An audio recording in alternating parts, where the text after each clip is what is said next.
You're listening to the Generational Wealth Through Commercial Real Estate podcast.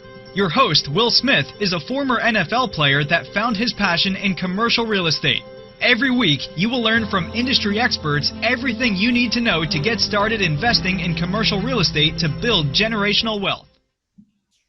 Thank you for tuning in to the Generational Wealth Through Commercial Real Estate show. I got a very special guest lined up for you today. We're going to be talking about how to create real wealth through tax advantage strategies. But before we get into that, if you're watching this show for the first time, go ahead and hit the subscribe button. And if you've been watching this show for a while now and I've been adding value to you, you've been learning, please do me a favor and leave a 5-star review. These reviews are how I keep bringing on rockstar guests like I have on today.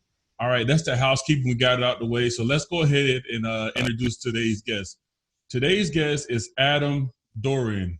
He is a specialist at tax advantage wealth strategies. He is an advisor at Prevail Innovative Wealth Strategies. Adam, man, how you doing today? Hey, Will. Thanks for having me on, man. I'm doing great. It's awesome to be here. Yeah, man. I'm excited about the show today. I know you're going to be sharing some gold nuggets, man. And I got my notepad ready, and I'm ready to take some notes, man. That's awesome. Well, I'm excited to share. And again, man, really appreciate the invite on here. Love the real estate investor community. I am a real estate investor, and so we'll be talking about stuff that's close to my heart and close to my own situation. Yeah. And just for the listeners, the ones that are listening right now, or if you're watching it, man, Adam, me and him connected via LinkedIn. LinkedIn is a powerful platform if you're not using it. Yeah. We connected there, and he started telling me about different strategies you can use around saving money on your taxes. And he did me the huge favor of sending me this book. It's called The Power of Zero by David McKnight. If you're watching this on YouTube, you can kind of see it. It's The Power of Zero. And man, it was some really, really great strategies mentioned in this book around how the wealthy save, a lot of money around their taxes and get into that 0% bucket. And that's what we're going to be talking about today. So Adam, if you would, man, tell us, how did you get into this industry around saving people, tax dollars? Sure. Yeah, man. Well, a lot of it relates back to my own personal process of educating myself on finances. I actually spent 15 years as a street cop before I got into financial services. About 10 years into that career, I was tired of being broke all the time and just started educating myself on finances, and through time and a process got into this industry. But one of the key realizations that I came to was that taxes specifically eat up a lot of our income every year from year to year if we're not strategic about it. And long term, they can just really dilute wealth and really erode wealth. And so it's just a really important thing for people to be educated on, to understand how they are positioned with their own finances in relation to taxes, and to recognize what a big bite that can take out and the damage it can do to your overall plan and to your lifestyle. And then, okay, if we know that, what are some steps we can take to avoid that? And so that's what I specialize in. Right. And, I wish I would have met you when I was playing in the NFL, man. Uncle Sam was hitting me in the head, man. He was tearing me up on the taxes, but, nevertheless, I'm learning now. And, my hope is that this podcast, get in front of a lot of the guys I play ball with and just, other guys that's playing professional sports that's making a lot of money. And, this could be a good way for them to, cut some of their taxes. So, man, let's talk about something that was mentioned in the book, man. It talked about a brewing storm, the storm that's being created around the Social Security and Medicare. So if you could take a moment and just kind of explain to the listeners what's coming in the future, what possibly coming. Sure. Yeah, and I think saying possibly is a good caveat because I guess nobody has a crystal ball. Right. But I think there's a pretty compelling case for some things we will probably see in the future and that we want to be prepared for. And so it's funny, in that book, Power of Zero, that you mentioned, which is a really good book. I would echo that, Will. Totally changed the way that I looked at just planning out the future for myself and then for my clients. Right. But when you think about when Social Security started many years ago, it was actually started as insurance against living too long. At that time, we had a lot of workers contributing to it. The life expectancy in America, most people weren't going to make it to 65. Right. And 65 was the age at which you became eligible to take it. Fast forward to where we are today, people are expected to be living into their 80s now. And so, and we have a lot less people contributing versus the number of people that are drawing on Social Security. So a long story made short is that there's just not as much funding available, and yet there's a lot of people drawing on that funding and all the promises that have been made, and there's a shortfall. It's just not going to be sustainable long term. So it's concerning to those of us who, plan to be around for a while longer. Social Security is probably not going to be available to us, or if it is, it's not going to be the amount that might be projected or expected. And so that's just one aspect of the problem. You also mentioned the aspect of, healthcare expenses, and healthcare expenses keep rising each year. Again, people are living longer, and there's a lot of promises that the government's made as far as, spending and funding of healthcare. The problem is if you look at that versus our tax revenues, the money isn't there to back up the promises. So there's this tremendous national debt that's been formed. And I realize those who are listening, it's not a surprise. We have a growing national debt. But here's what might surprise you. I often ask clients the first time we meet, where do you think taxes are today? Do you think they're relatively high or relatively low? And invariably everybody says, oh, they're way high. Right. Well, yeah, it feels that way. And in some senses, maybe, particularly local sales tax. But here's the deal. If I would show you a chart historically of income tax rates in America, we're actually at historic lows right now. Wow. And what's interesting is if I showed you that chart visually, you'll see the chart. It goes up and down, up and down. Actually, through the majority of our country's history, the highest marginal tax brackets were above 50%. Well, today, the highest marginal tax bracket isn't even 40%. Yeah. And if I overlaid that chart with the national debt, what you'll see is over the last 30 years, as income taxes slowly and gradually went down to where they are today, the national debt took a parabolic curve up. And so the debt's been going up, the taxes have been staying low. Something about that equation just doesn't add up, and it forms a compelling argument that tax rates are likely to go up in the future. Right. And that kind of brings me to the next question. When you're talking to financial advisors, they typically are asking you, what do you think it's going to cost you to live? What do you think your living expenses are going to be? And, then they start running these calculations. Okay, this is about how much money you're going to need to be there. But that doesn't, really take into account the taxes and how they're going to change. The whole message in the book was, do you think taxes are going to go up? Yes or no? And, the answer is yes. The government is going to have to raise taxes to, fund these programs they created, or otherwise it's going to be a lot of mad people, a whole lot of mad people. So, what are the tax buckets that people can, put their money right now to try to, put themselves in a better position? Yeah, there's a lot there that you just talked through. So what's interesting is the financial planning paradigm, traditional financial services approaches it from is there's these default accounts that we all get if we have a job, right, at our employer, and everyone's contributing to like a 401k or a 457 or a 403b, depends on what kind of employee you are, public or otherwise. Yep.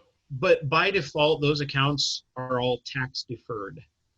And so there's a tax break that comes to you today, right? If I make $100,000 and I put 10 grand in that tax deferred bucket into a 401k, I now am only going to be taxed on 90 grand. And people are like, oh, that's a good thing, and people, CPAs encourage that, and their financial advisors encourage that. And they're like, okay, take a tax break.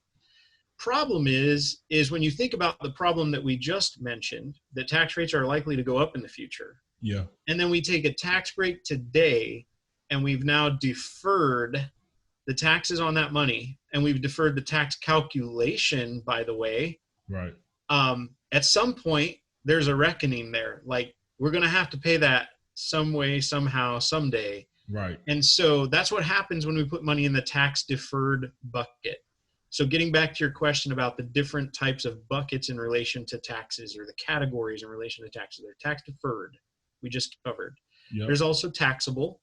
Those are accounts like our savings account, checking account. If you make any interest in those, you get a 1099 at the end of the year, and the bank tells you, you know, what interest you made that's taxable. So that's a taxable account. The money in there, the IRS knows about it, and they tax you on any gains each and every year. And then there's the tax-free bucket. And what's really interesting is it doesn't seem to get a lot of attention in the mass media. If I'm given a talk to a group of people and I ask, can anybody mention an account that is a tax-free category account? Every once in a while, people will bring up a Roth IRA, which is correct. Yeah. If you have a Roth account, that's a tax-free account. You pay the taxes on the money, then you put it in, then you can grow it and you can take it out tax-free. Yep. What's really interesting, and that kind of plays into what we mentioned on the last topic we covered about tax rates are likely to go up, and are we in a position to deal with that? Right. Most of the folks I meet with for the first time, when we look at where their money is allocated, we find that 80% or more of it is either taxable or tax deferred. Wow. Which means they've got 20% or less of everything that they've built in net worth is in tax-free. And with a lot of people, they've got nothing in a tax-free bucket. Yeah. And so it's concerning, and it makes me want to help people get better positioned, because if we think tax rates are going up in the future, and we had the option to pay the taxes now while they're historically low, and then get our money into a bucket where it's tax-free from here on out, right? Well, why wouldn't we do that, you know? That's a great question. That's $1 million question. Why wouldn't you do it? And the only reason I could think of, people just are not educated around it. You know, Yeah. When you don't understand something, you fear it, and would cause you to make a bad decision. So just getting information out like you're doing right now is going to help people a ton, man. So appreciate you sharing that. One of the things this book mentioned, another tool or benefit that you can use around a tax-free strategy is something called a LIRP, or LIRP, however you would pronounce it. Could you just explain what that is, and why is it something that people should be looking at right now? Yep. So you mentioned the LIRP, which is LIRP. And as far as I know, that's David McKnight's word invention there in the book. Yeah. And it stands for Life Insurance Retirement Plan. And I would say that, well, first I'll explain it, and then I'll share. I think it's a little more diverse than just a retirement plan. But so the LIRP, or the Life Insurance Retirement Plan, is something that Mr. McKnight mentions in the book, and it's very true. You can actually, there are certain types of life insurance vehicles you can use where, instead of the life insurance being simply an expense in your world, which is how I think most of us view insurance, any kind of insurance, is it's a line item expense. Right. You can actually take and you can create an asset using life insurance, and you're building a tax-free asset where life insurance is the vehicle. And the way that's possible is that there's actually, within the IRS code, a provision that cash values within a life insurance policy, if it's structured properly and if you treat it right, those cash values are available to you, technically tax deferred.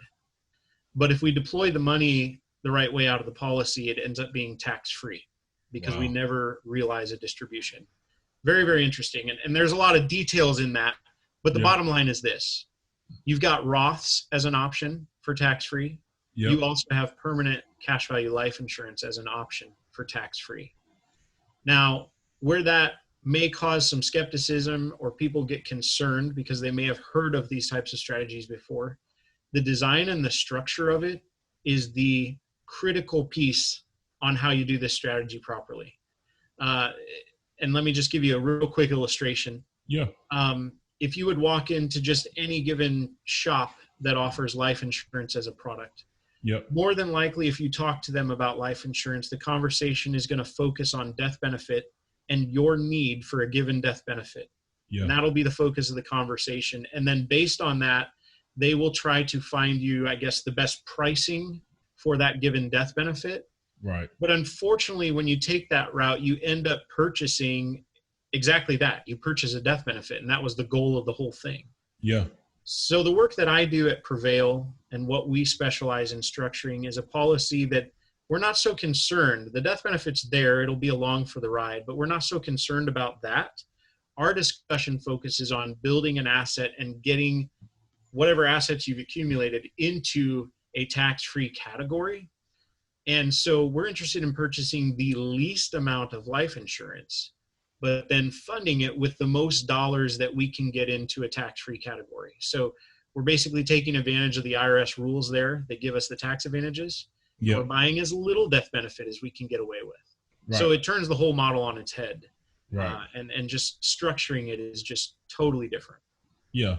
Yeah. Now let's talk about some of those benefits, because, you know, we've mentioned the tax-free vehicle, the Roth IRA, but that has limitations to it. So let's talk about that for a moment, because that's very important.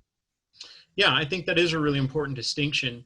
And the other thing I would say too is we're spending a little bit of time on this LIRP strategy, which is cool. And it's a very useful tool. Just as you mentioned, you said it right. It's a tool.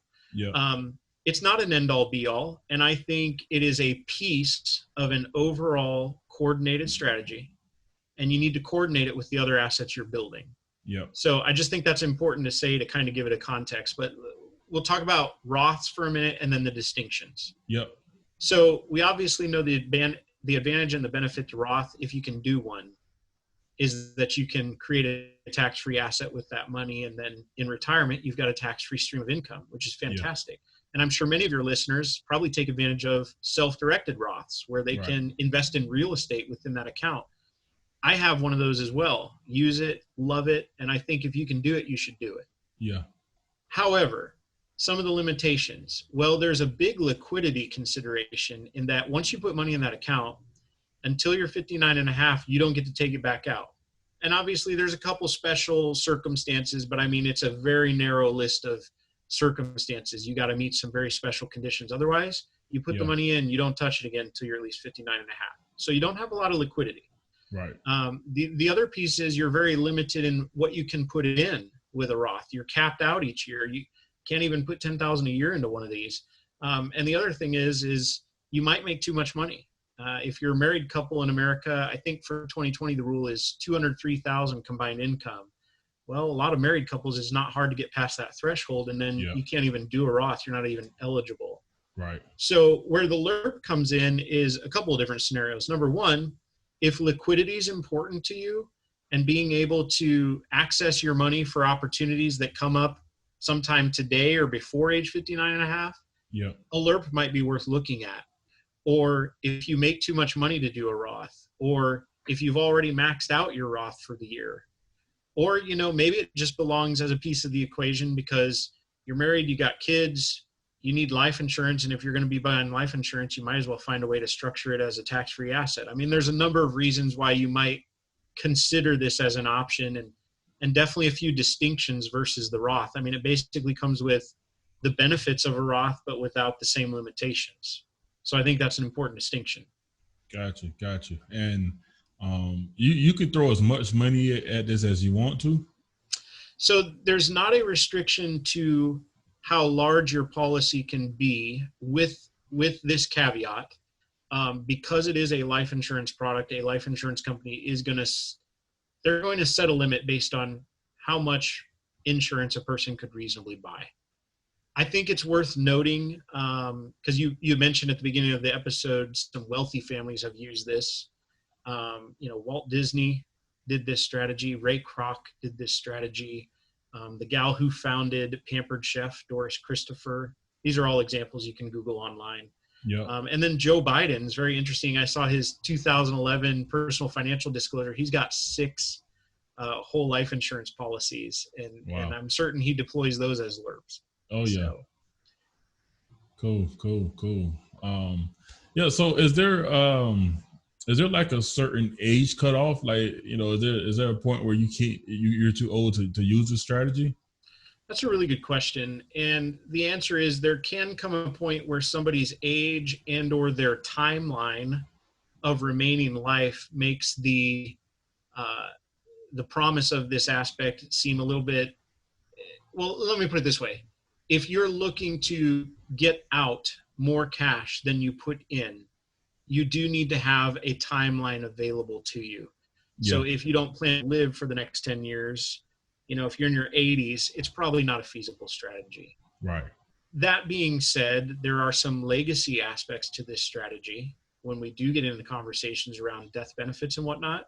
Yeah. Life insurance is one of those assets that it transfers directly and tax-free to your heirs. So it might be worth evaluating. But the short answer to your question is it is possible to be old enough that this might not make sense for you. Now, one of the ways that we can work around the issue of being old enough or being in poor enough health that life insurance is hard to get is sometimes we're able to work around that strategy or around that problem with a strategy where we use somebody else's life as the life of the insured to get favorable pricing. Yeah. And then we can still build the asset for someone who's older or not in good health where they're the owner of the asset. We can actually do that and get creative, situation by situation, of course. Yeah. But the answer to your question is, I think most of my clients, this works best if they're in their 30s to their 50s. When we start getting into our 60s, sometimes it's time to look at other strategies. Gotcha. Yeah, that's very interesting, man. That's definitely something to weigh into consideration. And like you said, they should probably talk with a professional to kind of see what makes the most sense, whether to do it or not to do it at that point once you start getting up in age. So here I got a question for you, man. And this is one of those things where I know a lot of people are wondering, why isn't this I guess more known or out there more publicly where people can be using this all the time? Like, what is this something that the rich people keep to themselves or what, man? That's a really good question. And I think it's the right question. It's one of the questions that I asked when I was looking at the strategy for myself a few years back. I think it's a combination of things. I think one is obviously there's not a lot of information put out there very openly about this because it is a counterintuitive strategy. Yeah. People just don't think life insurance when they think wealth building. People think life insurance when they think about dying and passing on to their family, but they don't think about it as far as, a tax strategy. Yeah. Second thing is it doesn't really align with the traditional financial services model. People that are paid to manage your money and that want to encourage you to put your money into a managed account, they're not going to share this strategy because those are dollars that would be going into a managed account that they would be earning fees on. Yeah. So that's a reason too. But I will say, I think and I don't know if it's been the last 10 years, the last 20 years, but as time has gone on and as I've kind of been going on my own journey of learning about wealth building and whatnot, I'm seeing all sorts of alternative financial strategies become more widely known. And that includes real estate, right? Yeah. The topic that we're here on today too is right. Real estate is becoming more of a common knowledge thing and more accessible to everyday people as a wealth building tool. And I think you're going to see that continue. I think you're going to see that continue with this strategy too, where you're using life insurance as one of your financial cornerstones. Right. And again, it's one tool, right, Will? It's one tool. So it fits together as part of an overall strategy. Right. So, with the self-directed IRA, people are investing in real estate. That's one of the real benefits that people like around that. How can they, I guess, leverage the LIRP to get involved with real estate? Yeah. So that's a really good point that you bring up, that it's not just about retirement income. It's as we're building assets today, as you're building your real estate portfolio today. So if you're a successful real estate investor, you're going to have this good problem eventually where you've got extra cash laying around when you're between deals. Yeah. And so the question becomes, where do you put that cash? And for a lot of people, they might use a savings account. They might use a money market account, a brokerage account. There's just a few different types of cash accounts out there. This might merit looking at as a cash account because there is you have guaranteed upside in the contract, because a whole life insurance contract is just that. It's a contract. It has contractually guaranteed upside. Yep. So you have safety of your cash, safety of your principal. You have liquidity that you don't get from your retirement accounts, because again, you got to be 59 and a half to get at the money in those. Right. And then you do have that death benefit attached, and you have a couple other riders provided with the policy that allow you to do things you can't do with other accounts. A quick example. Okay. If you would become disabled and you could no longer produce an income by working, would your retirement account fund itself? Would your savings account fund itself? And of course, the answer is no, it wouldn't. Right. With a life insurance policy, there's actually riders you can put on it that provide that if you would become disabled and you can't work and make an income anymore, the policy funds itself and carries itself out. Wow. So you have a self-funding plan. And then I think the big thing is, and we mentioned healthcare costs going up at the beginning of our conversation. Yeah. There's a provision for accelerating your death benefit even while you're alive if you need long-term care. And so, what happens with most families, we find in the financial services space, is if the families don't have enough independent wealth accumulated and somebody gets really sick and they have a lot of medical bills, the family starts liquidating assets. Yeah. Well, unfortunately, those are the assets that are supposed to provide for you so you have an income the rest of your life. And if you start liquidating them, you're now losing all those years of progress. Right. And so if you have this asset in place, it gives you a place where you can take that money and not have to sell your real estate portfolio, not have to sell your business or whatever it is you're building. Yeah. So there's just a couple added advantages as a capital account where I have a safe place to put my money and it comes with all these fringe benefits. Yeah. I guess one more thing I would point out about that, because I do teach real estate investors specifically on deploying this as a capital strategy today. Yeah. The money that you put in your policy, if it's structured properly again, and if you're using the right companies and the right policies, you can actually receive interest and a growing dividend each year on your money, even when you put the money in use. So contrast that with a savings account. Let's say you had $100,000 in there, you take it out, you go do a real estate deal. Yeah. Well, you're not earning interest in the account when you take out the $100,000 and you go do the deal. Right. Well, what if you could? What if you could earn money in two places at the same time? What if you could put it in the deal, but you could also keep earning interest? Wow. And a dividend-paying whole life insurance contract with the right companies allows you to do that. You can actually continue to compound interest on the account while at the same time deploying the money into an opportunity. It's pretty cool. Hold up. No, let's just stop you right there. Hold up. So you're telling me I can pull money out of this account to go invest in some real estate opportunity that's going to give me a, say 10, 12% cash on cash return. So I'm going to get that money and the dividend they're paying on the policy? Correct. The dividend's still paid to your policy, wow, even when you put that money into use. That's crazy. Now, obviously, at some point, you're going to return the money back to the policy, hopefully. Yep. Yep. And so that's the point at which you will realize that total return. But yes, right, the bottom line is you never slowed down the growth of your cash account. Yeah, yeah, man. You can build some real wealth doing that if you do it the Yep. right way. So let me ask you, man. I heard you mention this a couple of times in the show.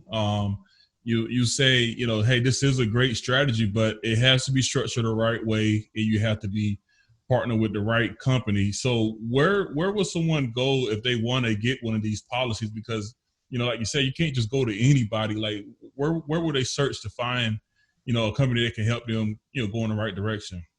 Yep. So it really comes down to the professional that you employ to help you put this strategy in place. And those professionals are going to be contracted with the right kinds of companies. And just to kind of, without sitting here and trying to endorse specific companies, I will tell you this. Yeah. You got to work with an advisor who understands this strategy and somebody who's actually using it, putting their own dollars into it, doing real estate like you are, and really understands how to do this properly. That's the first piece. Second piece is, if they know what they're doing, they're going to be telling you exactly what I'm telling you, which is This is mutual life insurance companies. So they're not publicly owned stock traded companies. Yeah. Those companies don't pay dividends to policy owners. They pay dividends to stockholders. Yeah. You want a mutual company, one that's privately owned that pays a dividend to their policy owners. Yeah. And then you want a company with a strong financial rating and strong financial track record. So if you get to working with a professional who's encouraging you towards a specific product or specific company, all that information is very publicly available. If you just Google the company's name, okay, yep, they're Standard & Poor's, A rating, and it gives you their financial standing. Yeah. Those are really kind of the critical key points, and without getting into the weeds or without giving specific endorsements, because I don't think that's appropriate. And the other thing is your top few companies in the country, it's been that way for over 100 years. It doesn't change hands. Yeah. So, but I would say the key to it is find a professional that knows how to make this work and that actually does it themselves, I think is the key point. Yeah. I mean, I think that's a very, very good point. And, just one of the things that I was reading in the book, it was talking about, choosing the right company, because, if you choose on the wrong horse, so to speak, and they go out of business, what's going to happen to your money that's invested, your policies that's there. So you said some good things about doing your due diligence on the actual company that's going to be insuring you, and making sure they got the right kind of ratings and the right kind of history. So that was some very good points there. So I would say one more thing to that, as far as what happens if the company goes under. That hasn't happened a lot in American history, but generally speaking, when it comes to life insurance companies, there are some very unique statutory requirements or legal requirements put on those companies. And the operating side of the company is different than the cash reserve side of the company. And so when you see an insurance company go bankrupt, well, generally, first of all, they're usually bought out by a larger competitor who's got a better financial standing. But even when that bankruptcy occurs, it's usually on the operating side of the company. The policies that they've guaranteed, they're actually required by law to have dollars on deposit to cover their promises and their guarantees.